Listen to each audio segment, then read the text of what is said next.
தேனி மாவட்டம் ஆண்டிப்பட்டி அருகே உள்ள வைகை அணை பகுதிகளில் பெய்த மழையால் அணைக்கான நீர்வரத்து அதிகரித்து வினாடிக்கு 1800 கனஅடி வீதம் வந்து கொண்டிருந்த தண்ணீர் தற்போது வினாடிக்கு 2700 கனஅடியாக அதிகரித்துள்ளது. வைகை அணையின் நீர்மட்டம் தொடர்ந்து உயர்ந்து வருவதால் விவசாயிகளும் பொதுமக்களும் மகிழ்ச்சி அடைந்துள்ளனர். மயிலாடுதுறை மாவட்டம் மாதுரை வேலூர் கருப்பூர் இடையே கொள்ளிடம் ஆற்றில் கதவணை அமைக்கும் திட்டம் கைவிடப்பட்டதாக தமிழக அரசு அறிவித்திருந்தது.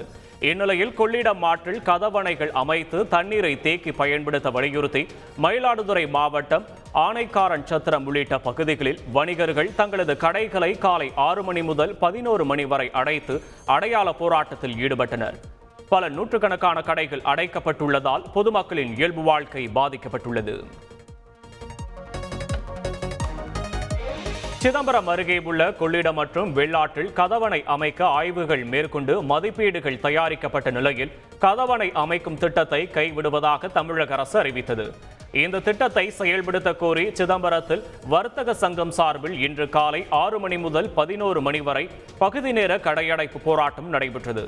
கடையடைப்பு போராட்டம் காரணமாக முக்கிய வீதிகள் வெறிச்சோடி காணப்பட்டன. திருப்பூர் வேலம்பாளையத்தில் குழந்தைகள் காப்பகத்தில் ஒப்படைக்கப்பட்ட சிறுவன் சைக்கிளில் தப்பி சென்ற சம்பவம் அதிர்ச்சியை ஏற்படுத்தியுள்ளது. பல்லடம் அடுத்த பொங்கலூர் பகுதியில் வழி தெரியாமல் சுற்றி திரிந்த ஆதித் என்ற பீகார் சிறுவனை போலீசார் குழந்தைகள் காப்பகத்தில் ஒப்படைத்தனர்.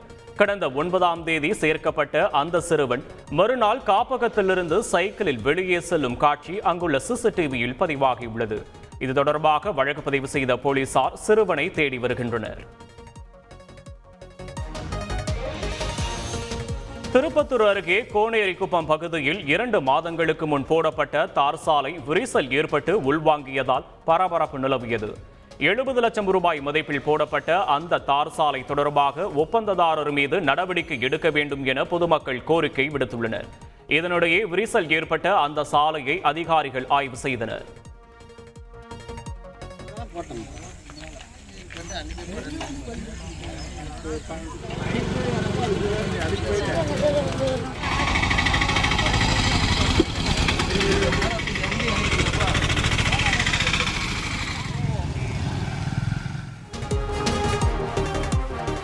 கோவை மாவட்டம் சூலூர் அருகே உள்ள பாப்பம்பட்டி பகுதியில் நின்று கொண்டிருந்த லாரி மீது இன்று காலை கல்லூரி பேருந்து ஒன்று மோதி விபத்திற்குள்ளானது. இதில் 4 கல்லூரி மாணவிகள் உட்பட 10க்கும் மேற்பட்டோர் படுகாயமடைந்தனர். உடனடியாக அவர்கள் ஆம்புலன்ஸ் மூலம் கோவை மற்றும் ஈச்சனாரி அருகில் உள்ள தனியார் மருத்துவமனைக்கு அனுப்பி வைக்கப்பட்டனர். சூலூர் போலீசார் சம்பவ இடத்திற்கு சென்று மீட்பு நடவடிக்கைகளை மேற்கொண்டு விசாரணை நடத்தி வருகின்றனர். ஈரோடு மாவட்டம் கோபிச்செட்டிப்பாளையம் சுற்றுவட்டார பகுதியில் முதல் போக நெல் சாகுபடிக்கான நடவு பணிகள் தீவிரமடைந்துள்ளன. தடப்பள்ளி மற்றும் அரக்கன்கோட்டை வாய்க்கால்கள் மூலம் பாசன வசதி பெறும் பகுதிகளில் பெண்கள் நடவு பணிகளில் ஈடுபட்டுள்ளனர். பணியின் போது களைப்பு தெரியாமல் இருக்க அவர்கள் கிராமிய பாடல்கள் மற்றும் எம்ஜிஆர் பட பாடல்களை பாடி நெல் நடவு செய்து வருகின்றனர். முதலாளி கண்டெடுத்தா தொழிலாளி விவசாயி விவசாயி மணிலே முத்தெடுத்தா பாடுவனா ஒரு தட்டாம்பு எடுத்து கையிலோ சொல்லமா சொல்லு 2 தட்டாம்பு எடுத்து கையிலோ. சாலையோர கடைகளில் வைக்கப்பட்டிருப்பதை போல மதுரையில் பேருந்து ஒன்றில் ஒளிபெருக்கி வைக்கப்பட்டு பேருந்து செல்லும் இடங்கள் குறித்து அறிவிக்கப்படுகிறது. மதுரை ஆரப்பாளையத்தில் நடத்துனர் ஒருவர் தான் பணியாற்றும் அரசு பேருந்தில் ஒளிபெருக்கி வைத்து பேருந்து செல்லும் வழித்தடங்கள் குறித்து அறிவித்து வருகிறார். இது பயணிகள் மத்தியில் நல்ல வரவேற்பை பெற்றுள்ளது.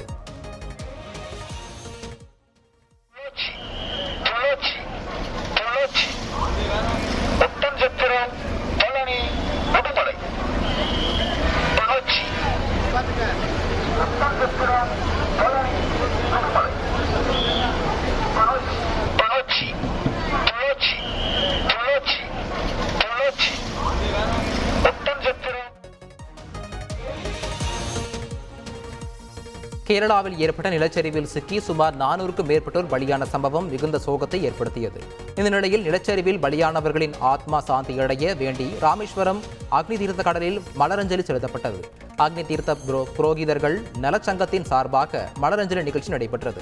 இதில் ஏராளமான புரோகிதர்கள் கலந்து கொண்டு வேத மந்திரங்கள் முழங்கி கடலில் மலர் தூவி அஞ்சலி செலுத்தினர்.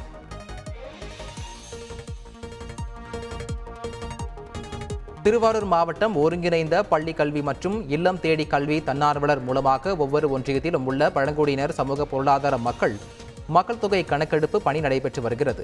அதன் ஒரு பகுதியாக மன்னார்குடி அருகே திருமக்கோட்டை ஊராட்சிக்கு உட்பட்ட திருமேனி ஏரி குடியிருப்பு பகுதியில் பழங்குடியின மக்கள் தொகை கணக்கெடுப்பு தொடங்கி நடைபெற்று வருகிறது. இதன் மூலம் நரிக்குறவர் இனத்தை சேர்ந்த மக்களிடம் பொருளாதார முன்னேற்றம் ஏற்படும் என நரிக்குறவர் மகளிர் தலைவி கவிதா தெரிவித்துள்ளார். கோவை கெம்பனூரில் வீடு புகுந்து திருட முயன்ற வடமாநில இளைஞர்கள் 3 பேரை பொதுமக்கள் பிடித்து போலீசில் ஒப்படைத்தனர். விசாரணையில் மேற்குவங்க மாநிலத்தைச் சேர்ந்த பர்வேஷ், லஷ்கர் மற்றும் கரீம் என தெரிய வந்தது. மேலும் தப்பியோடிய மற்றொரு நபரை போலீசார் தேடி வருகின்றனர். இதனிடையே பொதுமக்கள் தாக்கியதில் காயமடைந்த 3 பேருக்கும் மருத்துவமனையில் சிகிச்சை அளிக்கப்பட்டது.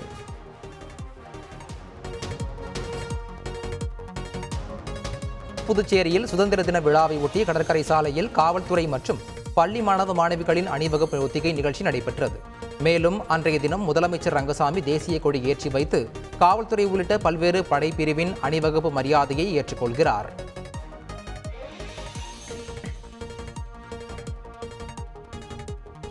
சேலத்தில் இருந்து திருவண்ணாமலை நோக்கி சென்ற அரசு பேருந்து இருக்கையில் இளைஞர் ஒருவர் உயிரிழந்த சம்பவம் சோகத்தை ஏற்படுத்தியுள்ளது.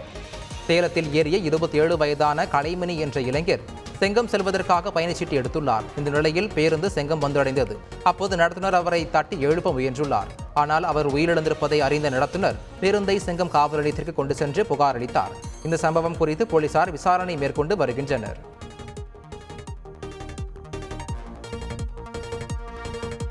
திருவள்ளூர் மாவட்டம் ஆவடி அருகே உள்ள திருமுல்லைவாயில் நாகம்மை நகரைச் சேர்ந்தவர் சரவணன். ஆம்பத்தூர் காவல் நிலையத்தில் குற்றப்பிரிவு உதவி ஆய்வாளராக பணியாற்றி வந்த சரவணனுக்கு உணவு சாப்பிட்டுக் கொண்டிருக்கும் போது திடீர் மூச்சு திணறல் ஏற்பட்டு சரிந்தார். உடனடியாக மருத்துவமனைக்கு அழைத்துச் செல்லப்பட்ட நிலையில் நெஞ்சுவலி காரணமாக சரவணன் உயிரிழந்து விட்டதாக மருத்துவர்கள் தெரிவித்தனர்.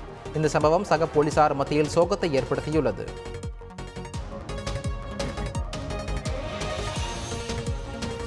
கோவை துடியலூர் பகுதியில் தண்ணீர் சேமிப்பு குறித்து விழிப்புணர்வு ஏற்படுத்தும் வகையில் ஆயிரக்கணக்கான மாணவர்கள் பிரம்மாண்ட நீர்த்துளி போல கூடி விழிப்புணர்வு ஏற்படுத்தியுள்ளனர்.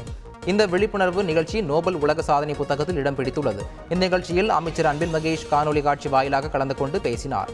இந்திய ஜனநாயக கட்சியின் இணை பொதுச் செயலாளர் லீமா ரோஸ் மார்டின் தண்ணீரின் சேமிப்பு குறித்து மாணவர்களுக்கு எடுத்துரைத்தார்.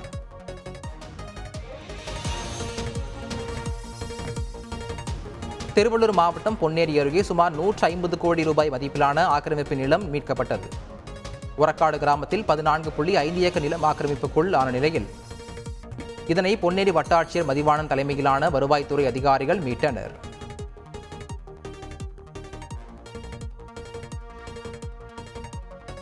தேனி மாவட்டம் பெரியகுளம் அருகே உள்ள சோத்துப்பாறை அணையின் நீர்மட்டம் அதன் முழு கொள்ளளவான 126.28 அடியை எட்டியது. மேலும் அணைக்கு நீர்வரத்து 226 கன அடியாக உள்ள நிலையில் அணைக்கு வரும் 226 கன அடி நீர் அப்படியே வெளியேற்றப்படுகிறது. எனவே பெரியகுளம், வடுகப்பட்டி, மேல்மங்கலம், ஜெயமங்கலம், நடுப்பட்டி, சிந்துவம்பட்டி, குள்ளப்புறம் வராக நதி ஆகிய ஆற்றங்கரையோர மக்கள் ஆற்றில் குளிக்கவோ ஆற்றை கடக்கவோ வேண்டாம் என பொதுப்பணித்துறையினர் வெள்ள அபாய எச்சரிக்கை விடுத்துள்ளனர். நீலகிரி மாவட்டம் கூடலூரை அடுத்துள்ள நெல்லியாலம் நகராட்சிக்கு உட்பட்ட பகுதியில் உள்ள பேருந்து நிலையத்தை நகராட்சி நிர்வாகம் முறையாக பராமரிப்பது இல்லை என்ற குற்றச்சாட்டு எழுந்துள்ளது. குறிப்பாக மாடுகள் சாணம் மற்றும் சிறுநீர் கழித்து வருவதால் பொதுமக்கள் நடமாட முடியாத சூழ்நிலையும் ஏற்பட்டுள்ளது. அவ்வப்போது மழை பெய்யும் சூழ்நிலையில் மாடுகளுக்கு நடுவே சென்று மழைக்கு ஒதுங்கும் சூழ்நிலைக்கு பொதுமக்கள் தள்ளப்பட்டுள்ளனர். இதனால் பெண்கள் மற்றும் பள்ளி மாணவ மாணவிகள் அச்சத்திலேயே அங்கு நிற்கும் சூழ்நிலை ஏற்பட்டுள்ளது. நெல்லையில் 2வது நாளாக பலத்த மழை பெய்தது. சுமார் 1 மணி நேரம் பெய்த மழை காரணமாக தாழ்வான பகுதிகள், சாலைகளில் தண்ணீர் தேங்கியது. கடந்த சில வாரங்களாக கடும் வெயில் வாட்டி வந்த நிலையில் தற்போது பெய்த மழையின் காரணமாக குளிர்ச்சியான சூழல் நிலவுகிறது.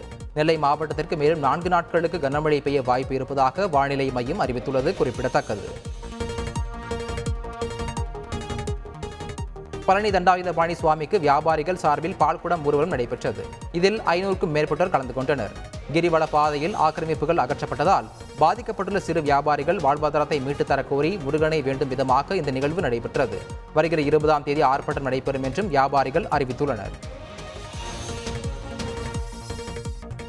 சிவகங்கை மாவட்டம் திருப்புவனம் அருகே அமைந்துள்ளது நெல்முடிக்கரை கிராமம். இந்த கிராமத்தில் உள்ள வயல்வெளிகளில் மதுரை, திருப்புவனம் போன்ற நகர் பகுதியில் இருந்து கழிவு நீர்களை லாரிகளில் எடுத்து வந்து திறந்துவிடப்படுகிறது. இதுகுறித்து பலமுறை புகார் செய்தும் நடவடிக்கை இல்லாத நிலையில் பட்டப்பகலில் கழிவு நீரை ஏற்றி வந்த லாரி ஓட்டுநர் விவசாய நிலங்களில் திறந்து விட்டுள்ளார்.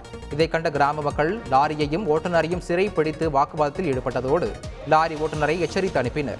இதுபோன்று வயல்வெளியில் கழிவு நீரை திறந்துவிடும் லாரிகளின் உரிமத்தை ரத்து செய்ய வேண்டும் என்று கிராம மக்கள் கோரிக்கை விடுத்தனர்.